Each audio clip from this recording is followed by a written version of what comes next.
फुलनखरा स्थित सरस्वती शिशु विद्या मंदिर 23तम वार्षिक उत्सव विद्यालयर संपादक नरेंद्र कुमार दास अध्यक्षतार अनुष्ठित हो जाएगी। उत्सव में मुख्य अतिथि भाव live life Odia news MD Titan Sahu, मुख्य वक्ता भाव शिक्षाविद डॉक्टर शरद कुमार रथ, सम्मानित अतिथि भाव सीरियल अभिनेत्री छंदिता पाढ़ी, सीईओ रविंद्र एंड को एक्री डिविजन अशोक महापात्र, प्रधानाचार्य शकुंतला प्रधान जोगदे प्रदीप प्रज्वलन करी आनुष्ठानिक भाव उद्घाटन करने पर विद्यालयर पिलामानंक द्वारा स्वागत संगीत परिवेषण करा जायथिला।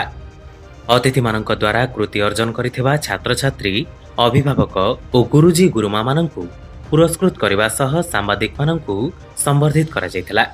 शेषरे छात्र छात्री माने रंगारंग कार्यक्रम परिवेषण करथिले। एही समस्त कार्यक्रम को विद्यालयर गुरुजी गुरुमा माने सहयोग करथिले। आज फुलनखरा स्थित सरस्वती शिशु विद्या मंदिर 23तम वार्षिक उत्सव जोगदे निजकू धन्य मन करुच्ची एवं ये जो वर्णाढ़ परिवेश विद्यालय कार्यक्रम आयोजन करा जाइछि सेथिरे मध्य बेश आमोदित।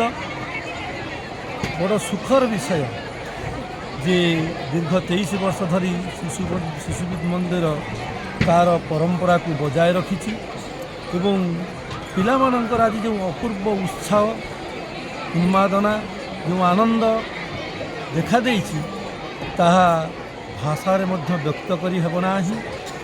आज अवसर रे से माने जो भली पुरस्कृत भेले विभिन्न क्षेत्र में शिशु मंदिर तार गुरुजी गुरुमा मानंकु एवं अभिभावक मानंकु विभिन्न क्षेत्र पारदर्शिता जो बड़ी पुरस्कृत कले यह अनन्य। बहुत खुशी लगे मत आसिक बहुत दिन पर नॉर्मली एबे मो निज माने मो झियारी माने स्कूल पढ़ुछन तो से फंक्शन जाउची सेठी जो होले अरेंजमेंट एंड एठी जो पूरा संस्कार सहित ओडिया ओडिया पूरा फील होतला। मो छुआ मन पर